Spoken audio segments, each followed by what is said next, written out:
Greetings, fellow Slayers. That's right, it's Buffyverse June, and today we're going to be kicking off Season 3 of Buffy the Vampire Slayer. So, let's kick things off with the very first episode of Season 3, Anne.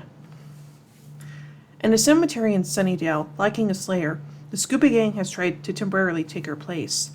They attempt to say Andrew Holich, a newly risen vampire, but they are very uncoordinated and weak. They discuss Buffy's absence, and Willow wonders if Buffy knows school starts the next day. Meanwhile, Buffy's on the beach and Angel finds her and wraps her in his arms. They embrace and he tells her, "I'll never leave, not even if you kill me." Then Buffy wakes up. She has taken up residence in Los Angeles, where she is living in a tiny apartment and working as a waitress at a diner, Helen's Kitchen. The next day, school starts at Sunnydale. Willow's disappointed when Oz tells her that he will be repeating his senior year of high school, since he didn't graduate and didn't go to summer school. She doesn't know what to think about it. Giles continues his search to find Buffy, following all the leads he has, only to be disappointed by them. Xander and Cordelia, having been away from each other all summer long, are each really looking forward to seeing one another. But when they meet, they feel awkward and only say a few words to each other, and walk away angrily. While working in Helen's Kitchen, Buffy encounters homeless teens Lily and Ricky. They're looking for a meal for the minor change they have, having spent all of their money getting matching name tattoos that together make a heart. After recognizing the girl as the vampire worshiper Chantrell, Buffy leaves the diner, claiming to not feel well, and heads to her apartment where she just sits, staring at a can of food. Later, she roams the streets in search of solidarity, and passes an elderly homeless woman slumped in a doorway, saying, "I'm no one." In Sunnydale, Giles gets a lead on Buffy's location after hearing reports of a girl fighting vampires in Oakland, and quickly gets ready to catch the next flight to check it out. Xander and Willow remind him this isn't the first time he thinks he's found Buffy, but Giles is determined to try and leave. Willow asks Xander if there's any chance Giles might actually find her. Xander believes Buffy will only show up when she's actually ready to show up. That night, Lily finds Buffy on the street and they discuss their previous lives in Sunnydale. Lily asks Buffy if she has any money and if she wants to go to a rave. Buffy says she wants to be alone, but is willing to give Lily the money to go spend with Ricky. An old man walks past them in a daze, saying, "I'm no one." Then, he stops in the middle of the street as an oncoming car drives toward him. Buffy rushes out to him and pushes him out of the way, only to be hit by the car herself. People gather around her and try to call for help, but she claims to be fine and runs off. She runs into a guy named Ken, who's passing off flyers about a teen shelter family home, and accidentally knocks all of his flyers to the ground. As to pick them up, he tries to make friends with her and get her to visit the home. She declines, claiming she's just fine. Xander, Willow, and Oz mill up at the Bronze, listening to the music of Belly Love and talking about how terrible their slaying technique is. Xander suggests they use Cordelia as vampire bait. Rude. Giles returns from his unsuccessful trip. It turns out there weren't even any vampires in Oakland, to try to talk to Joyce. She's afraid to leave the house in case Buffy calls or shows up. Giles tries to comfort her and tells her not to blame herself. She doesn't, instead of blaming him for taking her little girl away and having a secret life with her. Lily goes to Buffy the next day, telling her that Ricky is gone and she's worried that something bad might have happened. They go to the blood bank, where Lily and Ricky have donated before, to see if they have seen Ricky. The Dr. Joan tells them she hasn't seen him, and Buffy leaves with Lily to continue their search. Buffy finds the elderly man she had saved on the street, dead, having drunk a drain cleaner. She notices he has Ricky's distinctive tattoo on his arm. It is in fact Ricky, but he looks as if he's had the life drained out of him. Ooh. When Buffy tells Lily, she doesn't take it very well, accusing Buffy of bringing a monster with her that cost us. Lily runs out. When she hits the streets, Ken finds her and convinces her into coming to the family home, telling her that Ricky is already there. Late at night at the blood bank, Buffy goes searching through the files, attempting to find out what happened to Ricky.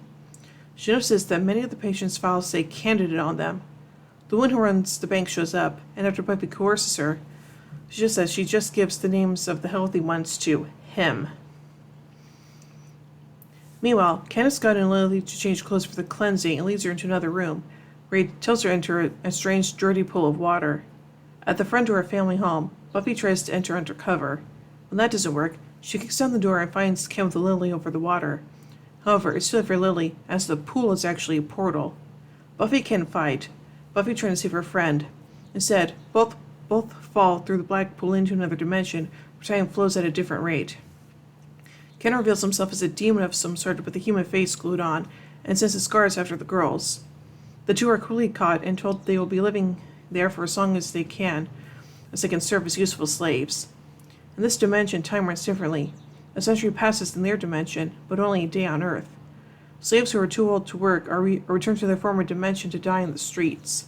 Buffy then realizes this is what happened to Ricky. They've been chosen because they're no one.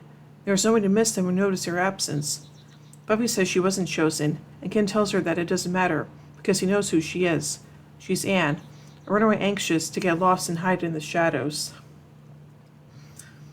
At the Hammersmith Park, Cordelia complains about being chosen as the bait.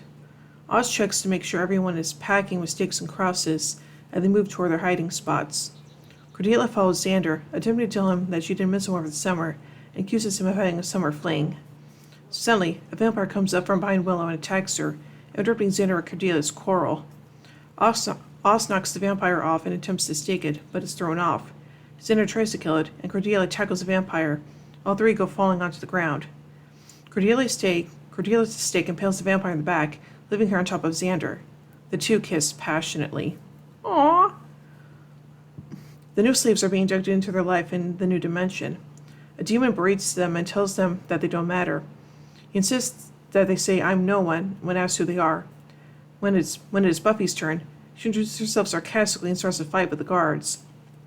After many rounds, she is stopped when Ken holds Lily at knife point. Pushing Lily behind him, Ken launches into a speech, giving Lily the perfect opportunity to push him off the platform. Buffy tries to escape with all the others through a large iron gate. Ken catches up with her as she moves past the gate and pushes her through. The gate falls, and he gets his calves impaled by the gate stakes.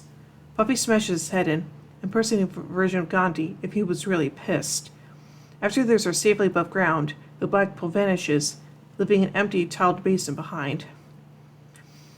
After leaving Lily her identity as Anne, complete with an apartment and a job at Helen's kitchen, Buffy heads back to Sunnydale.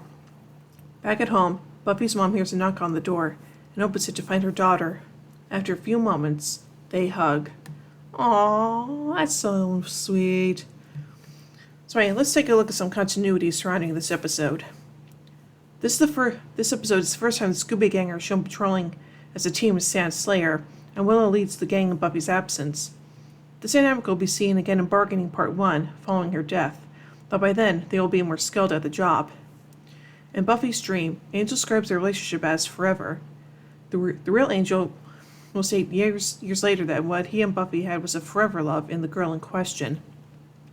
Buffy works as a waitress for the first time, a job she'll begin at Double Meat Palace and Pick Me Up.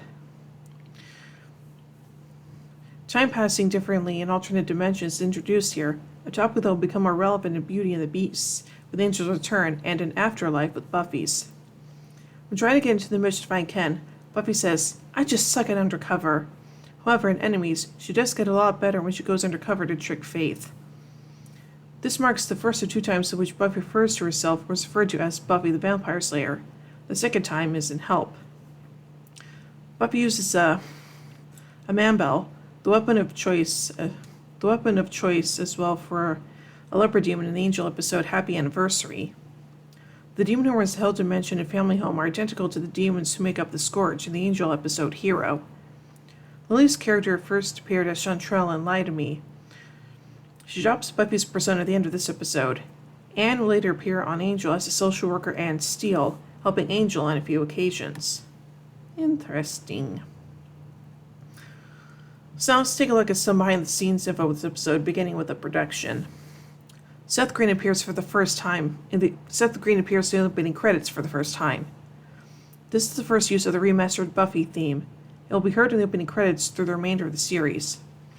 The official Buffy the Vampire Slayer logo appears for the first time in the main title.